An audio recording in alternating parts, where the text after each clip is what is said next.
Well, hi guys, welcome back to this Moneycontrol live stream. You're watching Closing Bell with me, Nandita Khemka. And I'm Yatin Mota. Well, Yatin, the kind of euphoria after Chandrayaan's landing that we saw in the first half of the session completely fizzled out, given the fact that we came under a fair bit of selling pressure in the second half of the session and ended even below that 19,400 mark after reclaiming that 19,500 mark in the first half of the day. If you look at the broader end of the markets, Nifty Midcap Index, of course, managed to end in the green after hitting a fresh high. Nifty Small Cap Index, despite hitting a fresh high, ended the day in the red. And if you look at Sensex, I think it has come off over 500 points from the day's high.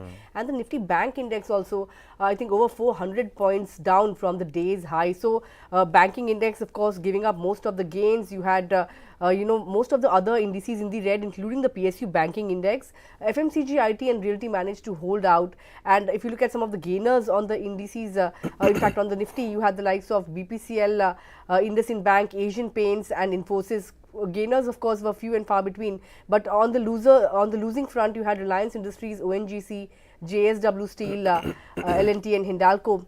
That was all about the market action per se, but in the mid-cap end of the markets, there were quite a few block deals that took place today, Yatin. Yeah, absolutely. And the first one being Coforge, wherein nearly 26.5% equity changed hands worth rupees 8,000 crores, and Bearings Private Equity via its unit Hulst BV sold the entire stake. Obviously, domestic mutual funds participated at large in this block deal, and post the deal, which was supposed to happen at a deep discount, the discount was not as large as expected.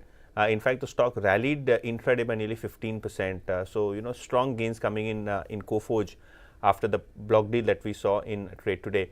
Apart from that, we saw two more block deals, and first was Manappuram, in which nearly 10% equity changed hands worth over 1,000 crores, and here also we saw some good interest at lower levels. 140 is where the block deals happened, and the share managed to close above 142 rupees per share.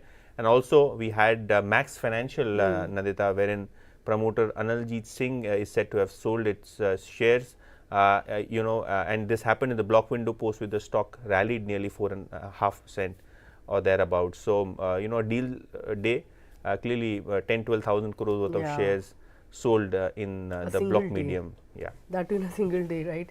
But on that note, let's take a look at some of the stocks on our radar this afternoon, starting with, of course, Coforge, that Yatin was alluding to. Of course, block deal and promoters selling somewhere around 27% stake, exiting stake via the stake sale, and Hulst BV, of course, divested somewhere around 3.5% stake back in May this year, and they had also offloaded somewhere around 10% stake in February this year. So this is the third stake sale via which they have exited the stake in Coforge.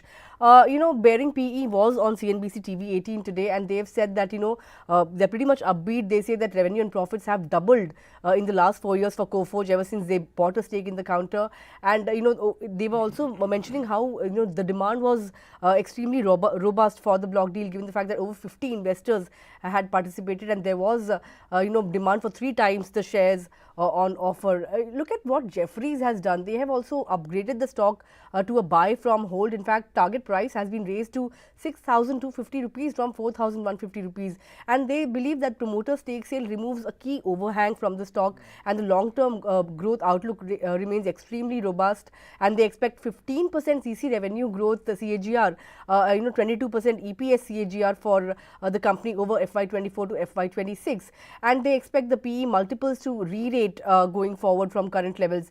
If you look at the numbers that it had reported, Coforge, they were not really they didn't really meet analyst expectations, but the good part was that they had maintained their double-digit guidance at a time when Infosys, kind of gave us a shocker by, revising its guidance downwards.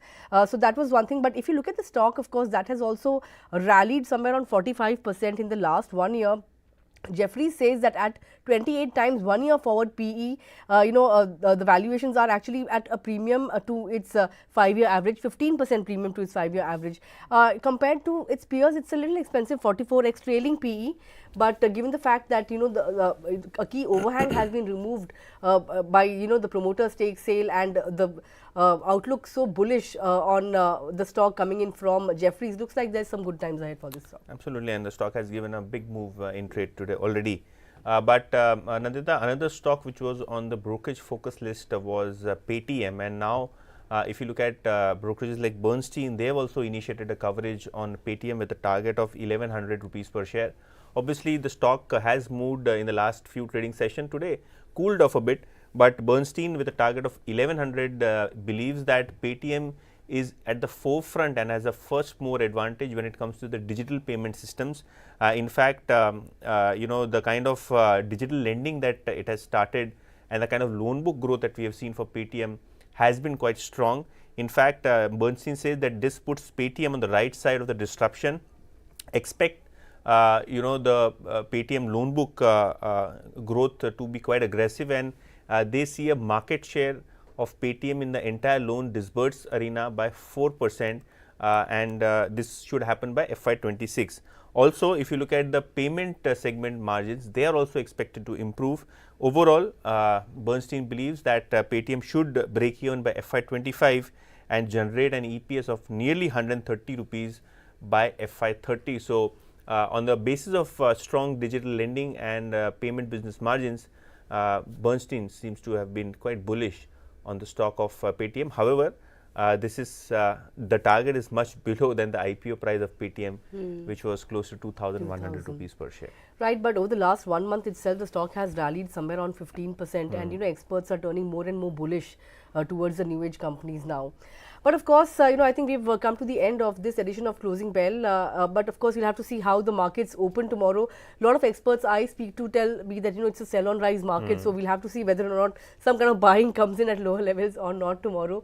But for now, it's a goodbye from me and Yatin. If you have any comments, leave them in the comment section below, and join us tomorrow morning at 8:30 a.m. When I come back on Morning Trade and address or get your queries addressed by our experts. So send them in to us on our YouTube feed. We'll have them addressed.